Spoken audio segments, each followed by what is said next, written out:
Yeah, we can just get right into it. So I think probably people will have enough time to get on, or hopefully. So yeah, as basically the outcome was roughly in the sort of what I expected, and maybe slightly exceeding my expectations, but roughly what I expected. Which was, or hoped for, I should say, which is that we would get clear of the pad with minimal damage to the pad. And I'm glad to report that the pad damage is actually quite small and looks like it can be repaired quickly. And that we would also get significant in-flight data, particularly with respect to the pressurizing of the tanks with the propellant liquids, which is called autogenous pressurization, as opposed to, say, Falcon 9, which uses helium pressurization. But helium is in very short supply and extremely expensive, so it's way better to essentially pressurize with the liquid form of the oxidized raw fuel. So that actually looked quite good. And we also went supersonic, which is that was no problem at all. So I'm going through obviously some good news items here. The vehicle structural margins appear to be better than we expected, as we can tell by the fact that the vehicle is actually doing somersaults towards the end and still staying intact. So that's also good. Yeah, so overall, I actually feel like that was a great flight. SpaceX team did excellent work.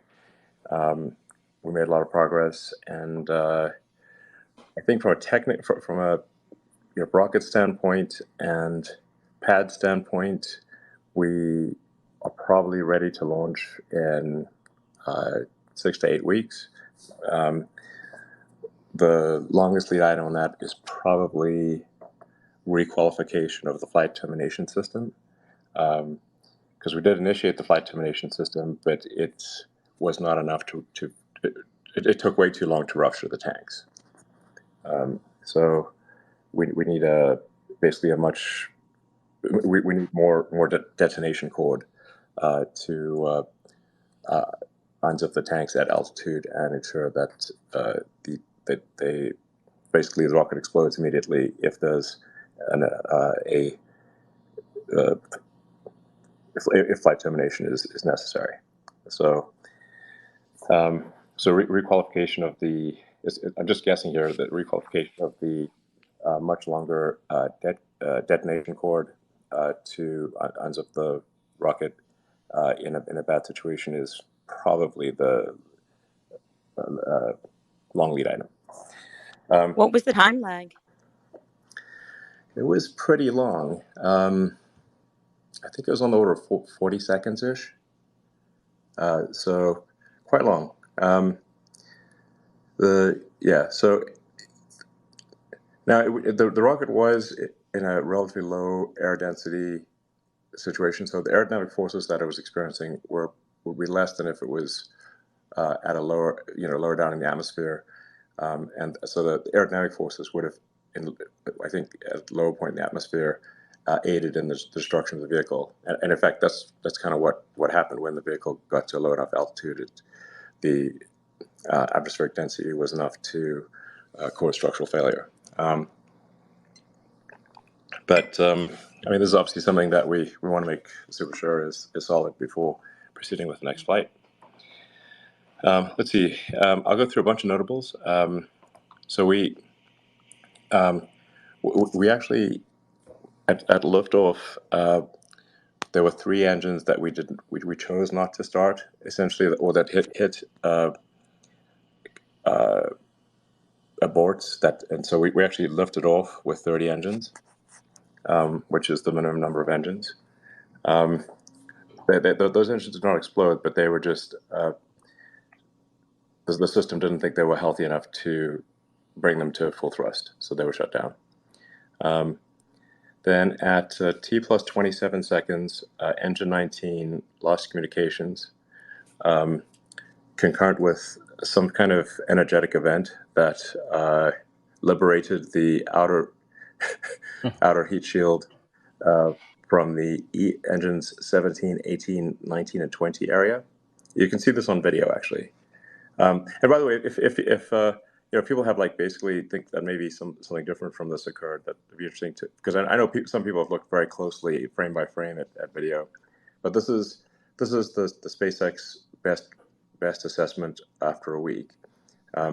Anyway, so something bad happened at T plus 27 seconds, because engine 19 lost all communications, and some kind of explosion happened to knock out the heat shields of engines 17, 18, 19, and 20. And the visible fires seen from the aft end starting after this event and continuing through flight. The rocket kept going, though. At T plus 62 seconds, we see additional aft heat shield damage near engine 30. However, the engine continues to run. And then at T 85 seconds is where things really hit the fan. We see engine 6 with loss of communication to thrust vector control. Roughly from this point onwards, we lose thrust vector control of the rocket, so we lose steering at T plus 85 seconds. And was that engine 6 that kept trying to relight too? Possibly. It looked like, I don't know. Was there one that one looked like in footage like it just kept attempting to relight over and over, which is pretty wild to see. I don't think I've ever seen that before. And it was one of the center-ish engines. That's interesting. Okay, we do have relight logic in the center engines, but not in the outer engines, I believe. So, so basically, landing engines have relight logic. The perimeter engines don't. So that's entirely possible. Although, if the engine is detecting significant issues, it should not be going into a relight cycle. What's your best guess as to what caused the initial engine issues? And then I guess it cascaded after that, but what do you think happened?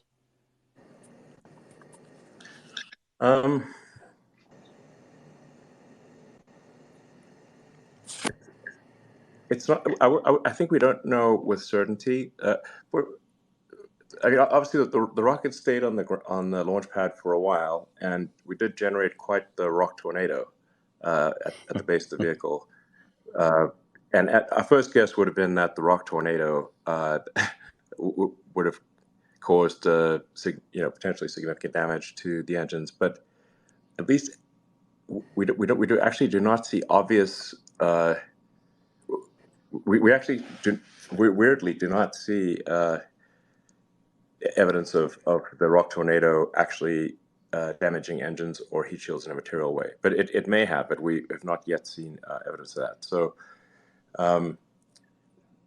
for the next flight, we certainly will be taking off faster. So for this flight, we erred on the side of kind of babying the engines and just sort of gently starting each engine one at a time. And there were the engines on Booster 7 were built over a long period of time. So each engine was a little bit of a unique item. And whereas the engines on Booster 9, which is next, are much newer and more consistent, and really with significant reliability improvements over Booster 7. So I think we'll see a much more robust engine situation with Booster 9. The heat shield, I should say the shields, which are both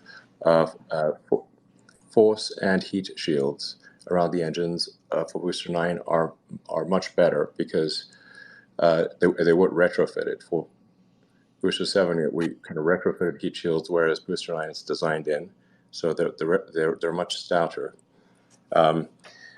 Will you be doing something with the Raptor chill system on the on Booster 9 differently than what you did with 7? It kind of seems like that was like an expendable part of the pad, essentially, with having all of those hoses rip free. I'm guessing that's something you would like to avoid having to replace every time in the future. Yeah, over time, we're definitely, it needs to be like a rapid reflight capability, so there can't be any expendable items over time. It was actually just good to get this vehicle off the ground, because we've made so many improvements in this Booster 9 and beyond that we really just needed to fly this vehicle and then move on to the much improved Booster 9 and later ship designs. So, but the thing that we want to make sure of probably most with the next flight is that we do not have that any kind of central nexus that controls that affects multiple engines is extremely robust and with extra shielding, so that we don't have a sort of a single point that can take out multiple engines, and for sure we don't want a single point that can take out thrust vector control, which is engine steering. So the range of detail we can go into here is like sort of level 9 rocket wizardry all the way to how do rockets work. Understood. Can I try again? Sure. I can confirm that we have all been doing a massive amount of speculation out here, and I guess one of the big points that a lot of us have been wondering is related to stage separation. So Yeah. I guess the two-part question, like what actually triggers second stage ignition, and also the second part of that question, did Ship 24 attempt to light its engines after the destruction of Booster 7? No, it did not. When flight termination is executed, it's executed on both. So the ship currently does not attempt to save itself. Arguably, maybe it should. That's a good point. That's crazy. It looks like the engine's lit after the booster let go and after the booster finally blew up. Like there's what looks like engine ignition. Pretty wild. That has not been reported to me in the data reviews. That it's not impossible, but it's not been reported to me. That is certainly not what the ship should be doing after a termination event. So, but like the big things that are like important for the next flight are ensuring that thrust vector control, we don't lose thrust vector control. So sort of isolation of thrust vector control, which with the Booster 9 is a lot easier because we use electric motors to steer the engines, as opposed to hydraulic actuators where you've got a common manifold between the hydraulic actuators. So if you lose hydraulic pressure, if you it's you can lose multiple engines essentially if you have some kind of failure in the hydraulic system. The electric actuated engines will be much more isolated and not have like a single event failure, as long as they did not lose power or comms. Elon, since you've gone ahead and excavated your launch mount a bit, I assume you're going to go ahead and put in that the steel grid and the water deluge. Do you think that will fully address the issue of the wider than expected debris field, and are you expecting any pushback from environmental and kind of community groups that this event did put debris where it wasn't expected? Yeah, we're going to be putting down a lot of steel. I mean, the debris is really just basically sand and rock. So it's not like not toxic at all or anything. It's just it's like a sandstorm essentially, basically a human-made sandstorm. But we don't want to do that again. So we're going to be putting down a very strong steel sandwich that is basically a water jacketed sandwich. So it's 2 layers of thick, very thick plate steel that are also sort of perforated on the upper side, so that you have what is basically a massive, super strong steel shower head pointing up. And then the water pressure coming out of there has to exceed the pressure that the engine's thrust is exerting on the steel plate beneath the launch stand. So which is all doable and being done. And so it should be much less dusty, and we should not have a rock tornado with the next flight. Hey, Elon, it's Joey from Reuters. Why couldn't you install that before this launch? Was that a technical reason or a regulatory reason? No, it wasn't ready. So it's not like we expected. If we'd expected to dig a hole, we would not have flown. So the reason we would not expect to excavate a hole, we'd done a static fire of the booster, and that had just resulted in fairly modest erosion of the high strength concrete at the base, which is called fondag. It's a sort of special, basically the strongest, highest temperature form of concrete that you can get, steel reinforced and everything. And so we thought it would be fine for one launch. We would erode some amount of the concrete, but that it would be fine. We certainly didn't expect to effectively what looks like when we went up to full thrust, probably shattered the concrete. So is it possible that the base layer failed first and not the actual fondag layer on top? It is.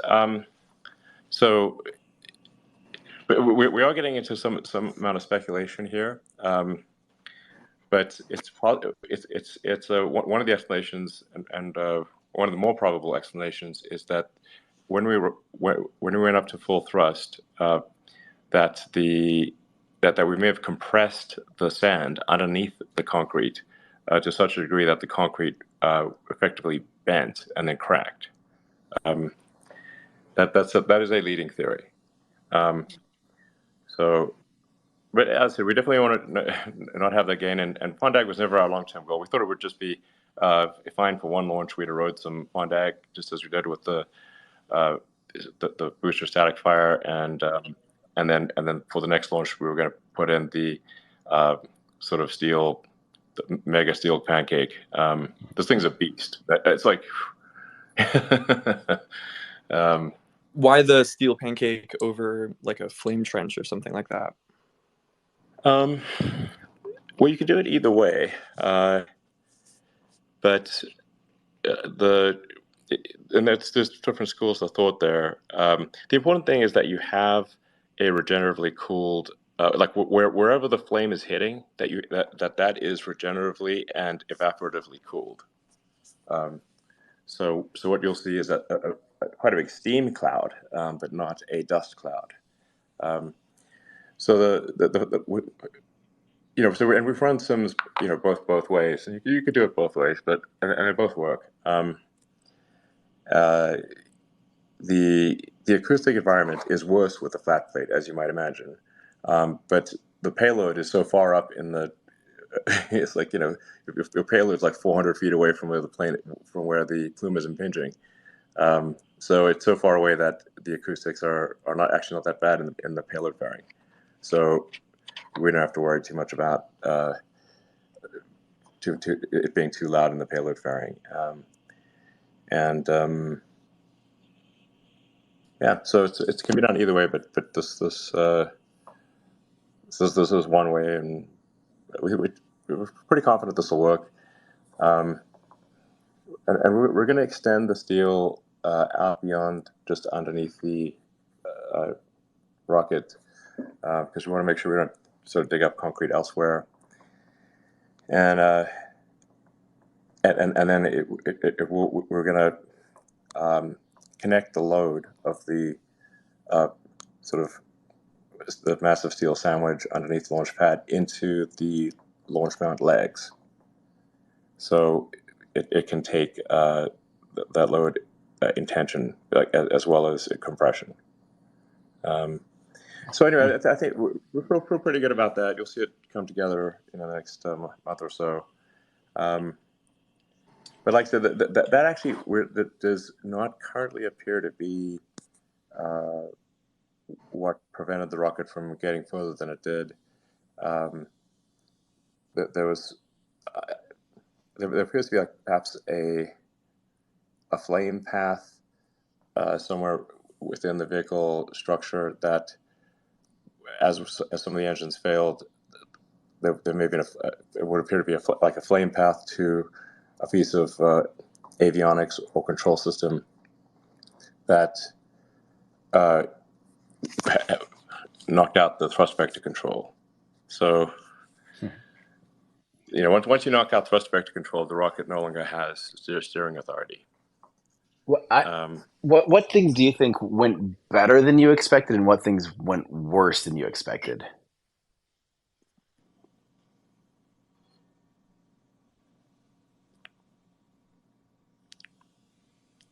It was pretty close to what I expected. At least in this for this flight, it was pretty close to what I expected. I mean, getting past max Q was a pretty big deal. I was actually quite shocked.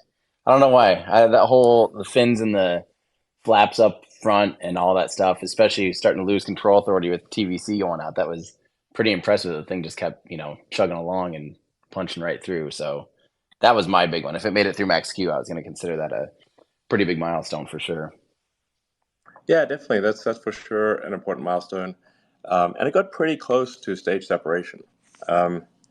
So if we had maintained thrust vector control and throttled up, which we should have, because we needed to compensate. We'd lost too many engines, so we needed we should have throttled up the remaining engines to make up for the missing ones.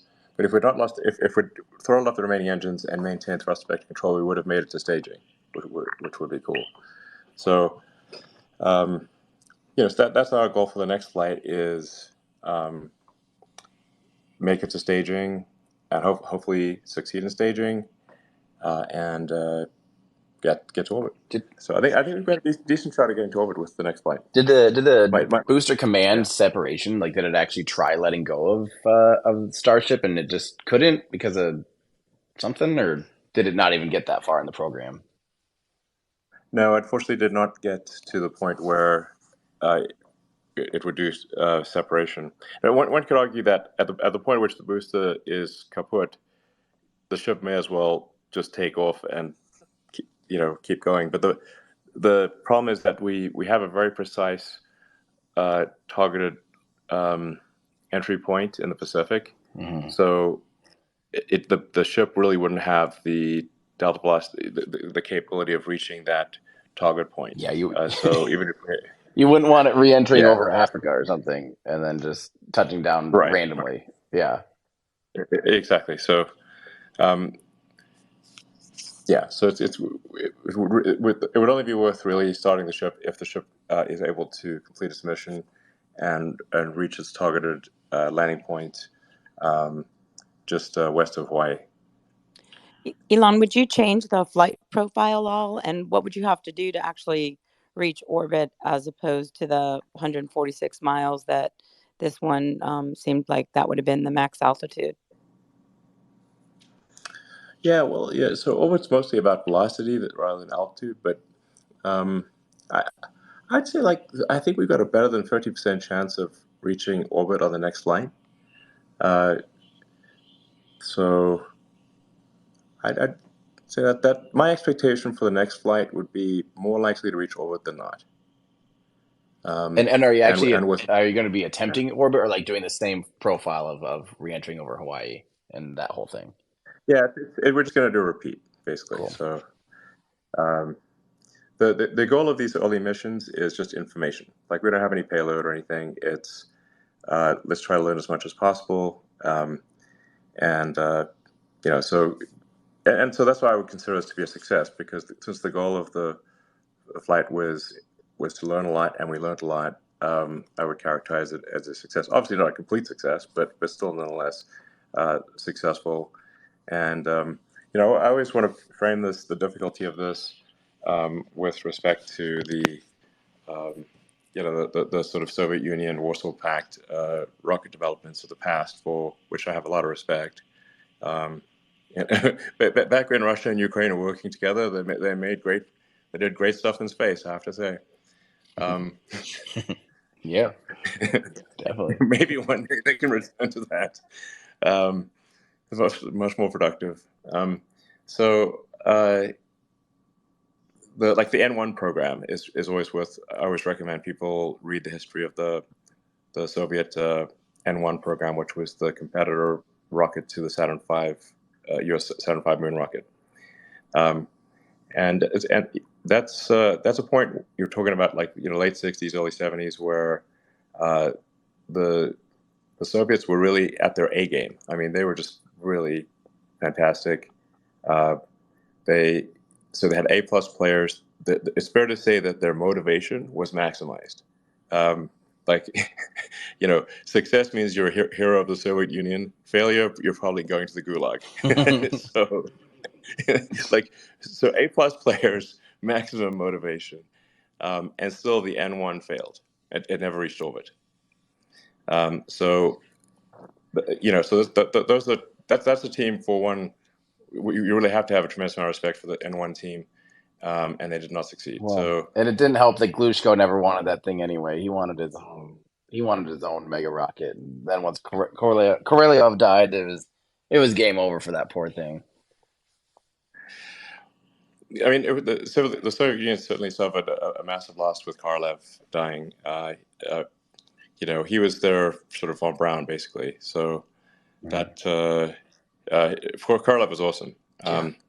It's like losing your best player at the worst time, really. But nonetheless, there were so many super smart people in that program, and they really knew what they were doing with rockets and maximum motivation. They did not succeed. So it's just always bearing that the N1 is the closest to Starship of any rocket that's flown, and a Starship is actually a bit more risky in some ways, in that we've got a cryogenic fuel. And the thing about a cryogenic fuel is it can gasify and form sort of fuel oxygen pockets and that kind of thing. It's always harder to deal with the gas with a cryogenic fuel than with a fuel that is liquid at room temperature, like kerosene. Basically rocket grade jet fuel, which is what Falcon and the N1 used. So we're risky in that respect. We're running a higher chamber pressure engine that's full flow stage combustion. So it's the most complex and difficult engine configuration, but the one with the highest efficiency. And we're using autogenous pressurization, which I don't think they did. And so those are things. And our scale is also bigger. So we're about twice the mass and about, I think, 60% more thrust than an N1. So if you don't mind me asking here, why do you think Starship will succeed using a similar, even not just the multi-engine philosophy or anything like that, but just even the general test by flying philosophy of the N1? Why do you think, there's 4 flights of the N1, never made it to stage separation? Why do you think Starship will succeed in it, with all the comparisons that are so similar to it? Well, we do have a production line that if it takes us 10 flights, we'll do it. They would eventually have succeeded with the N1. They just decided that it was too expensive to continue, and they wanted to do other things. So after they had those failures, and I guess it was probably pretty embarrassing, at a national level. But I do think that the Starship design, if you've got a rocket with a lot of engines, as we do, if you have extremely good engine isolation, so that if an engine fails, it does not cause a failure of neighboring engine or the stage itself, you have a very robust design. Because then, if you lose one of 33 engines, that's a 3% thrust loss. It's not a big deal. But if you do not have good engine isolation, and an engine failure can domino to other engines or to parts of the stage, then you have an extremely unreliable design. So that's why with Booster 7, but especially Booster 9, we've gone to so much trouble to isolate the engines. And so if one engine goes wrong, it does not knock out other engines or damage the rest of the stage. Yeah. So I think when all is said and done, this will be an extremely reliable design. But it's absolutely fundamental to achieve engine isolation. Hey, Elon, do you expect HLS to be Starship HLS to be the long pole for Artemis 3? No, I definitely don't. I think we will be the first thing to really be. I think we will be that we will not be a limiting factor at all. Elon, how much do you expect to spend in this kind of prototype development phase before one of these starships actually starts flying real payloads, whether Starlink or otherwise? And how many kind of tests are you targeting before that? Well, I'm hopeful we can get 4 flights out this year, maybe 5. And we should be. I would be surprised if we exit this year without getting to orbit. I'd say it's not 100% probability, but I think we've probably got an 80% plus probability of reaching orbit this year, and I don't want to tempt fate here, knock on wood, but I think close to 100% chance of reaching orbit within 12 months. The thing to bear in mind is SpaceX is actually quite good at production. So extremely the best in history of any rocket maker with production. We're making a Falcon 9 upper stage, which is a large complex machine, every 3 or 4 days. So and a Raptor every day right now. Yes, we're capable. We're actually slowed it down slightly because we've got more Raptors than we know what to do with. So we're actually focusing a bit more on the Raptor side on upgrades, mostly to improve the reliability and robustness of the engine. Some performance improvements as well. And the cost of all this, how much do you expect to spend on all that either this year or before you start flying real payloads? Well, it's probably be a couple $2 billion this year, $2 billion ish, all in on Starship. And there's a kind of a struggle by other companies to raise funds lately for a number of reasons, and SpaceX has usually kind of been insulated from that. But do you see any kind of difference nowadays? Is SpaceX kind of thinking about fundraising differently, and does that affect how the pressure on this Starship program at all? We do not anticipate needing to raise funding. No, we think we don't think we need to raise funding. We'll do our standard thing where we provide liquidity to employees who own stock, but to the best of my knowledge, we do not need to raise incremental funding for SpaceX. And Elon, we want to be sensitive over here. Yeah, probably like another 5-10 minutes. Okay, cool. Yeah, I was going to say how much time. And I did want to get it'd be fun to get some new people in here. John Kraus, I know hasn't said anything yet, and also Mary Liz. So John, I saw you were starting to speak there for a second. Yeah, I have a fun question. So the lean off the pad, was that intentional? Was it more than you thought it might be? Was it related to the engines out? And do you expect to do that on future more operational launches? No, we're not. It's related to the engines out, and we do not normally expect to lean. It should be aspirationally going straight up. There will be some debate as to because you can. So for the next flight, we're gonna start the engines faster and get off the pad faster. I think from engine start to actually moving was around 5 seconds, which is really a long time to be blasting the pad. We're going to try to get that down to about half that time, maybe 2.5 seconds. Start the engines faster and then throttle up faster and just get off get off the deck and don't reduce how much we blast the pad. And then there's a debate of, do you keep the rocket over the pad, in which case there's more cooking of the base, or do you start moving sideways sooner? If you move sideways sooner, you are moving that big cutting torch across the launch ring. So if you can think of this thing like the world's biggest cutting torch, basically. So like we have big steel plates over the top of the launch ring, but I think depending on how close the engines are, they erode that steel at a roughly, and I think half an inch to an inch per second of high strength steel is eroded by the cutting torch. So you don't want to be you want the engines to be too close to the launch ring before you start moving sideways. Well, and with it there's some doing debate of, that, like, what's the optimal, yeah, Sorry? and on this one, as it did move across the launch ring because it kind of yeeted out there sideways. Did it torch the top of the launch ring too bad, or did it actually hold up pretty good? It actually held up surprisingly well. So we actually we're glad to see that there appears to be minimal damage to the launch ring and to the components inside the launch ring. So that's great, because that launch ring is take 6 months to build up a new launch ring. We have some spares, but there's a lot of complex plumbing and wiring inside the launch ring, and that actually appears to be in good shape.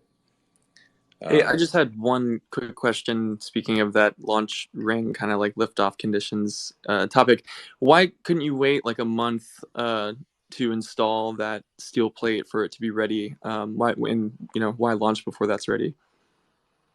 As I said, we did there's a static fire of the booster with the concrete, the fondag, and we saw manageable amounts of erosion.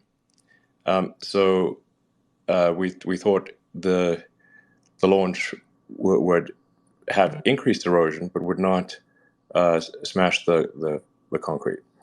So it was not our expectation to smash the concrete. We did not think that would occur based on the data we saw from the static fire. If we thought that would occur, then we would have waited for the steel. The steel was really meant is intended to be have a launch pad that requires basically no refurbishment. Mm-hmm. That's the intent of the sort of water cooled steel, mega steel sandwich. Mm-hmm. And was the communications blackout the reason the staging event didn't happen, or was it because it just didn't get to that point and started tumbling before? Yeah, it just didn't get to what it would consider to be a safe point to do stage separation.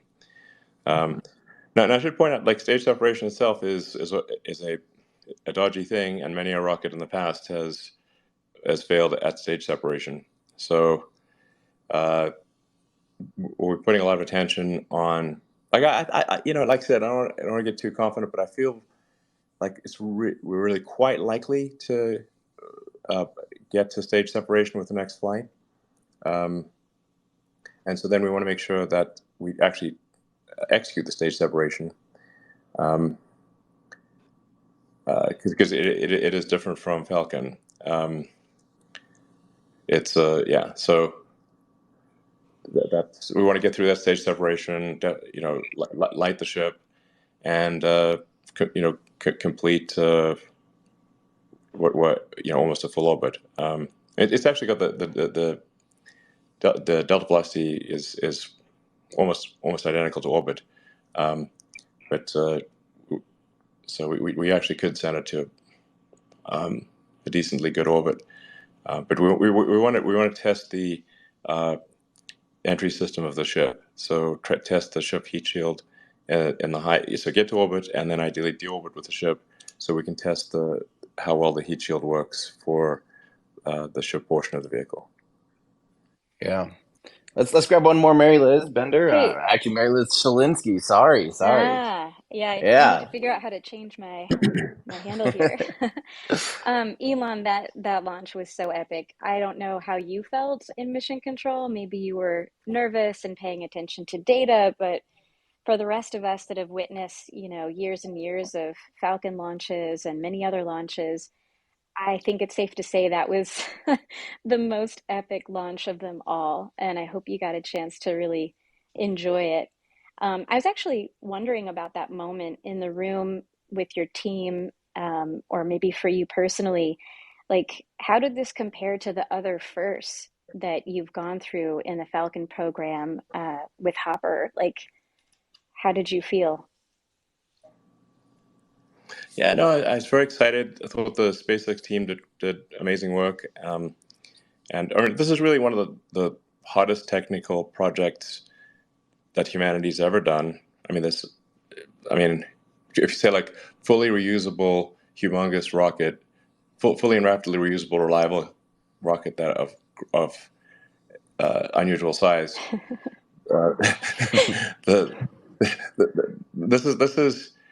This is certainly a candidate for hardest technical problem done by humans. Yeah, It's a a little candidate, bit. you know. So I think the team's done excellent work on a very hard problem, and I think we're actually I'm upbeat about the next 12 months. I think we're going to get to orbit, and then it'll probably take us a few more years to achieve reusability on a regular basis, where we bring the booster back and bring the ship back, and where it gets to, it'll take a few years to get to where Falcon 9 is today, where it is now quite normal for the rocket to land. It'd be weird if it doesn't land these days. You know? Yeah, So isn't that wild? yeah, it's crazy. Yeah. I mean, hitting the bullseye of a ship out in stormy weather. That ship is not anchored. It's literally trying to keep position. It's holding to a GPS position, and the rocket's flying to that position. It still manages to hit the bullseye in a storm. You guys make it look so easy. It's crazy every time to watch that happen. Yeah. Well, like I said, it's testament to the awesome team. And it is Elon, funny. this will just be my. Sorry, I just had one more question. There's a lot of opposition from these environmental groups in the area over the debris, and I just wanted to kind of get your reaction to that, since some didn't expect the debris to go as far as it seemed to go. And if there is a legal challenge in court, either against SpaceX or the FAA, how would SpaceX respond, and what would that do to the timeline? Yeah, I think, if you say like for practical purposes, I think like you if you were to say like at this point, like, look at an aerial picture of the area, and apart from the area around the launch stand, tell me where things are damaged. It's actually, I think you can't even see it at this point. So it's not like the rocket uses non-toxic propellants, and so it did scatter a lot of dust, but it's to the best of our knowledge, like, there has not been any meaningful damage to the environment that we're aware of. And to be honest, I was out there at the pad 2 days after. There's a huge storm on Saturday, like 70, 80 mile an hour winds. Yeah, that was intense. And like, I saw more debris coming off the shore from like people's docks falling into the water and like capsized boats. Yeah, that's true. Than I did anything more than just some bits of concrete, which yeah.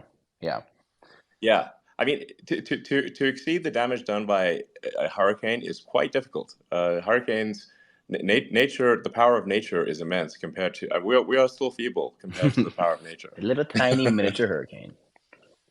We're really tiny. Like, I look at Starship and it's like, wow, that seems so big to us humans. But if you zoomed out and were looking at Earth from a distance, you wouldn't even see Starship. It'd be like, I think I see a tiny little dot jumping over the surface, maybe, Yeah. It's like we're like microbes trying to get from one dust mote to another dust mote. Did you see the footage? But by the way, like pad footage of how like dark and crazy it got. Like, I mean, it does. It's crazy because it looks so violent and wild, but it looks like a miniature tornado just for a minute there. But I mean, some of the footage is actually terrifying to imagine. If you were, obviously no one's around it at the time, but it is nuts the amount of power that thing has. Yes, it's yes, and we actually were recently looking at the Raptor. The Raptor throat, we believe, is the highest heat flux of any human-made object ever. Whoa! How does it survive? Is it somehow just that plasma has to go through a throat? How did that throat not melt? That's seriously? crazy. And literally, how does it? It's just That's from a massive amount of like film cooling and put that regenerative cooling. Yeah, I mean, it's getting cooled regen. It's like getting crazy regen cooling, and like we're flowing, liquid methane at extreme pressure, 11,000 psi through the jacket, so it's ripping. And then you combine that with foam cooling and the best thermal barrier coatings we can come up with, but it's still shocking that we do not vaporize the throat of that engine immediately. It's the heat transfer is so insane. So, but that's what we live on a planet with strong gravity and a thick atmosphere. So this is what's needed if we're to become a spacefaring civilization and build a base on the moon and a city on Mars, and multi-planet species, which is, I think, a super exciting future. And I mean, at a high level, the super cool thing here is that, hey, this thing kind of works, and we're going to solve the issues that are remaining, and we'll get it to orbit, and we'll make it reusable, and that means that we have a real path here to get humanity to Mars. It's awesome. Like that's mind blowing.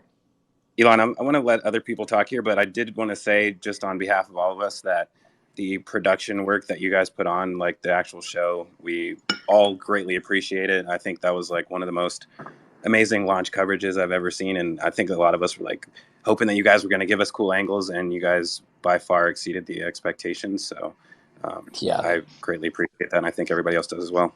That drone thank you. Yeah, you guys are most welcome.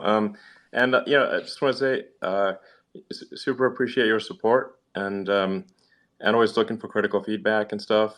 So support and critical feedback is always extremely welcome. And thanks for help bringing the public along for the ride, because at the end of the day, if the support of the public is essential, and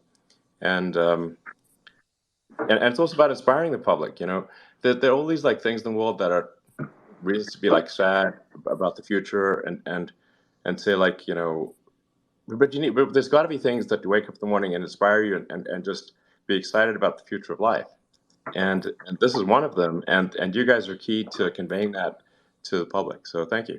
You guys are doing it for us as well, so it goes both ways. Hey Elon, just a quick question, Chris from NSF. Are you looking to fly with Booster 9 and Ship 28 for this next flight?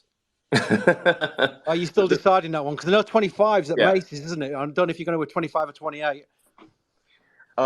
We've not made a final decision on the ship. That's why I was referring to Booster 9, but I was somewhat I did not mention the ship number. I know. So good catch there.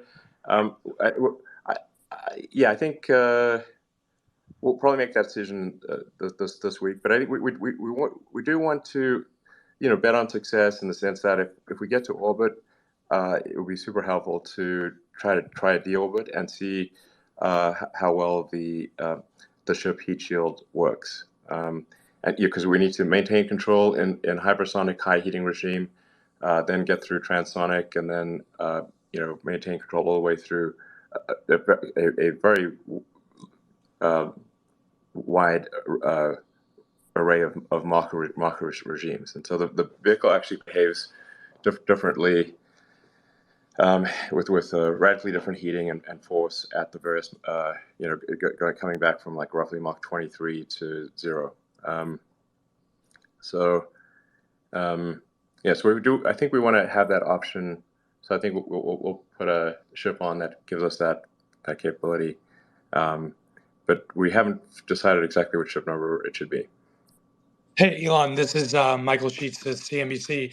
Quick question on the launch tower side of things. Have you cataloged the damage to the equipment? I mean, it looks like some of the tanks were hit by debris, and there's quite a lot scattered around. Do you know, can you give us like a rundown of what you guys need to replace versus repair?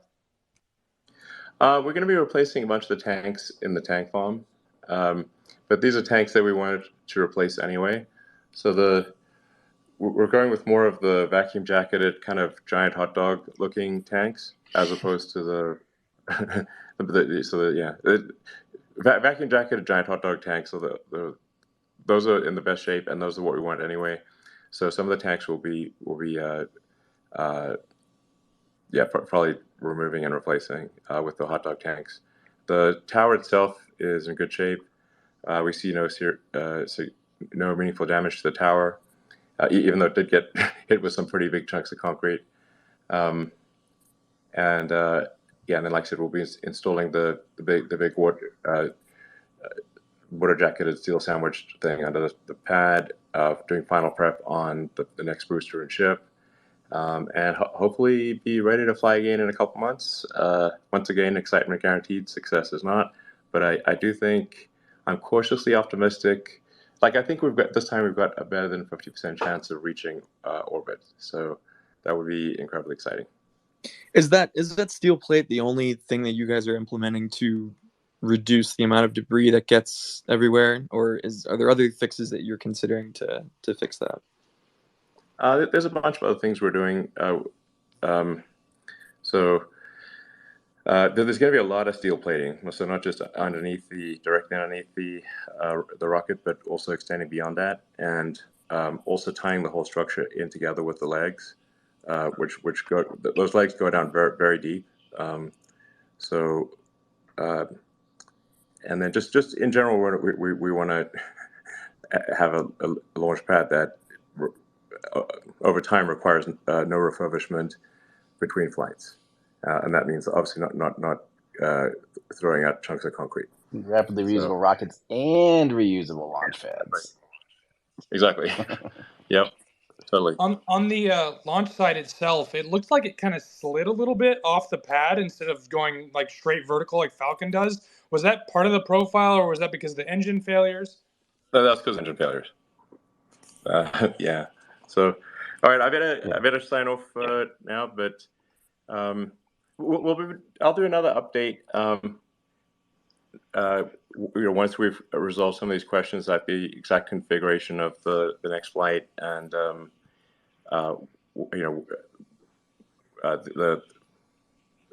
upgrades to the launch pad and anything else. So probably in about 3 weeks ish, I'll do another update and kind of let you know what we've learned. As always, I try to be tell people like with the good, the bad, and the ugly. So so that it's like we would tell you our dumb things that we've done, and maybe some things that we think are pretty smart, and so it's awesome. We appreciate your time, Elon. Get out of here and have a good Saturday night, and thanks so much for all the updates that you gave us. We love all these juicy details, so keep up the good work. We look forward to the next one. You're most welcome. I try to think of if I wasn't involved with this, what are all the things I'd want to know, so that I try to tell you those things. It shows, and we appreciate it. It's awesome. You're welcome. Thanks, everyone. Yep. Thank you. Good night.